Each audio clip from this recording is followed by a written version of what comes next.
You can easily improve your voice recordings in Adobe Audition by following 5 simple steps. I'll explain each step in detail so you can follow along without any trouble. This process is essential for all kinds of voiceover work, whether it's audiobook narration, professional voiceovers, content creation, podcasts, or anything else involving voice recordings. After completing this process, you will get clean, clear, and professional audio every time. I'll walk you through everything, step by step, so you can follow along easily. If you'd like a PDF with all the steps and screenshots, you can get it sent to your email. At the end of the description, you will find the link to get this PDF. Enter your email, and I'll send it to you. While the PDF has all the necessary steps, watching this video will ensure you apply them correctly. Once you learn and conceptualize these steps, you will produce better quality audio every time. Now, let's get started with improving your audio. Now let's learn how to process your recordings for dramatic improvement in Adobe Audition. The key to great audio lies in these 4 effects. However, they must be applied in the correct order and with the right settings. Otherwise, the audio could end up sounding worse instead of better. For beginners, I would suggest to follow this order. It will make the processing easy, and you can use the configurations I will show. The recording you see on the screen is a raw recording. Raw recording means it has not been processed yet. The first step in this process is to use the normalize effect. There are 2 main reasons for using this effect. The first reason is to set the peak level of the audio to a standard value. The standard value for the peak level is -3 decibels. The peak level refers to the loudest point in your audio, and you can identify it by looking at the waveform. In this recording, the current peak level is about -12 decibels.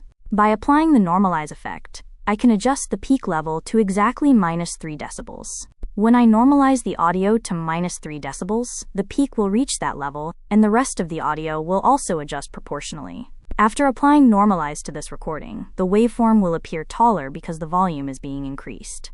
I will apply normalize from the Favorites menu. Favorites has shortcuts to several effects. I will select the option to normalize the audio to -3 decibels.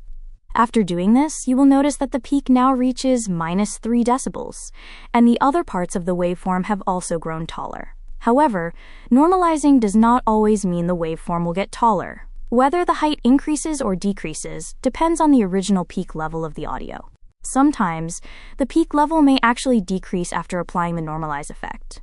I will skip the technical details of how the normalize effect works, but it is important to remember that setting the peak level to -3 decibels is necessary for the next steps of the process. By normalizing to -3 decibels at the beginning, you can follow the same settings that I will use later. There is another reason I use normalize as the first step. Usually, when we record audio, the volume tends to be lower than it should be.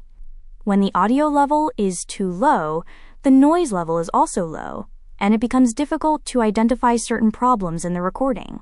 By normalizing the audio to -3 decibels, the volume reaches a standard level, making common issues like noise easier to detect. The next step will be noise reduction. However, you should set your expectations right around noise reduction. Noise reduction can degrade the audio quality at a significant level if not done correctly. Also, it is not possible to remove every type of noise from the audio. If you have irregular background noise like dog barking or traffic noise, you cannot reduce that significantly. If you are looking for professional-grade audio, you must have to record without any irregular background noise. There is no exception to that. However, besides irregular background noise, there is another type of noise called white noise or hissing noise. If the hissing noise is too loud, then once again it will affect the audio quality. Your recording should have as little hissing noise as possible. To capture as little hissing noise as possible, you have to set your environment right. Still, some white noise or hissing noise will make its way into the recording. You have to reduce that noise to an acceptable level using noise reduction. Adobe Audition has a bunch of noise reduction effects. We will use the denoise. Denoise is easy to use and serves the purpose well for reducing hissing noise. You have to configure the amount of noise you want to reduce. The higher you set the amount, the more noise will be reduced. However, a high reduction in noise will result in poor quality audio. I suggest setting the amount below 40%. On average, recording a value around 30 to 40% will do a satisfactory job. There is also another configuration for processing focus. If you know which frequency area is causing the noise, you can set the focus on that frequency area. I am using the first option, the flat line, meaning the denoise will be active on the whole frequency area. I will keep it in that way. I will apply this setting for denoise. After denoise, I will use an EQ effect. EQ is the process of manipulating volumes by frequency. That means you can increase the volume of some frequencies and decrease the volume of other frequencies. EQ is a very vast topic, and I will use a simple EQ for this improvement. I will use a high-pass filter. A high-pass filter means I will lower the volume of lower frequencies and let the higher frequencies remain as is. That sounds too technical, but let me show you what I mean. There are different types of EQ effects available in Adobe Audition, and I will use the parametric equalizer. The parametric equalizer is flexible enough to manipulate any frequency. Though we are using a very basic EQ, knowing how to use the parametric equalizer will help you move forward. You see my last used curve here, and I will get back to the default settings. You will understand what changes I am making for a high-pass filter. You can see a flat blue line with some numbers or letters on it. These numbers or letters are called bands. Each band controls a certain frequency. You can see each band is associated with a frequency here. You can change which band represents which frequency. There are advanced controls, and we will only see a basic EQ. For the basic EQ, I will use a high-pass filter. You can see a band named HP here, which is currently inactive. I will click on it, and the high-pass filter will become active. You can notice the curve is cutting some lower frequencies in this region. The place where this cut will happen is set by frequency. Currently, it is 40 Hz. For voice recording, the frequency can be 70 or 80 Hz. If you know about the fundamental frequency of the human voice, then you will understand the reason. Fundamental frequency means the lowest frequency generated by our voice. Generally, human beings don't generate frequency below 80 Hz. If your audio has some energy below 80 Hz, then it is most likely some kind of noise. If you use a high-pass filter around 70 or 80 Hz, those types of noise will be reduced. There are many advanced uses of EQ, like making a voice clear, crisp, or rich. But those are a bit advanced topics, and I will discuss that in a later video. For this beginner-friendly tutorial, I suggest you use a high-pass filter like this. I will adjust the frequency for the high-pass filter. Adobe Audition is a top-notch audio editing software, and you should be able to use it fully. If you are looking for a detailed course on Adobe Audition, I will put a link in the description.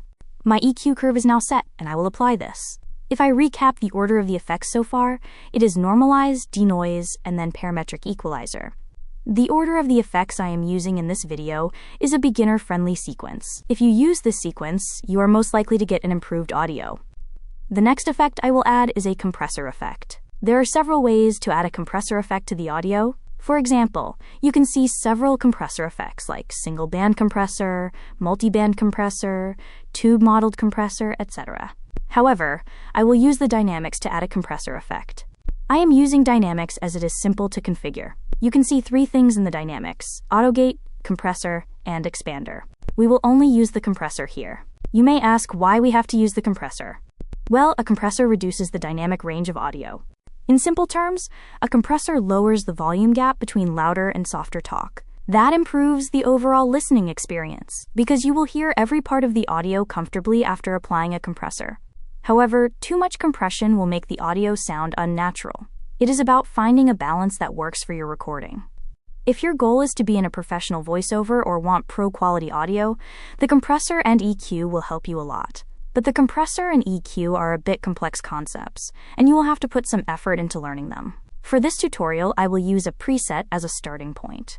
I will use soft compression. I will not use the soft compression as it is, and will modify some of the configurations. Please note that after selecting soft compression, the auto gate and expander are not selected. Only the compressor is selected. It is important that the compressor is only checked.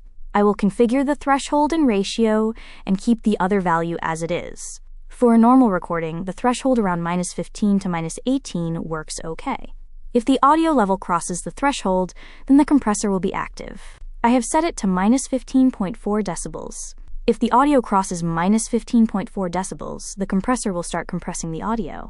The lower the threshold you set, the longer the compressor will be active on the audio. How much compression it will do depends on the ratio. Usually, a ratio between 2 to 4 works well for a voice recording. You may need to experiment with the ratio and threshold to find out the best compressor settings for your recording. Please note that I am using such a setting because I normalized the audio to -3 decibels at the start. If the peak level of the audio is different, these settings may not work. I will keep the other settings as it is and apply the compressor. The compressor is applied, and the overall waveform looks more balanced than before. However, the compressor alters the peak level of the audio. After applying a compressor, you have to normalize the audio to get proper levels. I will normalize it to -3 decibels. The audio is now fully processed and has improved a lot. We can verify that by listening to the improved sound. I will play and alternate between the original and improved sound. About noon the next day, the boys arrived at the dead tree. They had come for their tools. Tom was impatient to go to the haunted house. Huck was measurably so, but suddenly said, "Looky here, Tom. Do you know what day it is?" Tom mentally ran over the days of the week, and then quickly lifted his eyes with a startled look in them. "My, I never once thought of it." "But Huck?" "Well, I didn't neither, but all at once it popped on to me that it was Friday. Blame it, a body can't be too careful, Huck. We might have gotten to an awful scrape tackling such a thing on a Friday. Might. Better say we would. There's some lucky days, maybe, but Friday ain't one of 'em. Any fool knows that. I don't reckon you was the first that found it out, Huck." "Well, I never said I was, did I? And Friday ain't all, neither. I had a rotten bad dream last night. Dreamt about rats." "No. Sure sign of trouble. Did they fight?" "No." "Well, that's good, Huck. When they don't fight, it's a sign that there's..." This was the overall process to improve the audio quality as a beginner. If you haven't grabbed the PDF yet, I highly recommend doing so. You can follow the process from the PDF a couple of times, and your skill will become automatic. For a better detailed learning experience, grab the Adobe Audition bundle. The bundle has the presets to make your sound better in one click, and a detailed Adobe Audition course. You will also get a custom professional EQ and preset personalized to your voice with the bundle. The bundle is a no-brainer if you are looking for the best resources on Adobe Audition for professional quality work. The link to the bundle will be in the description and pinned comment.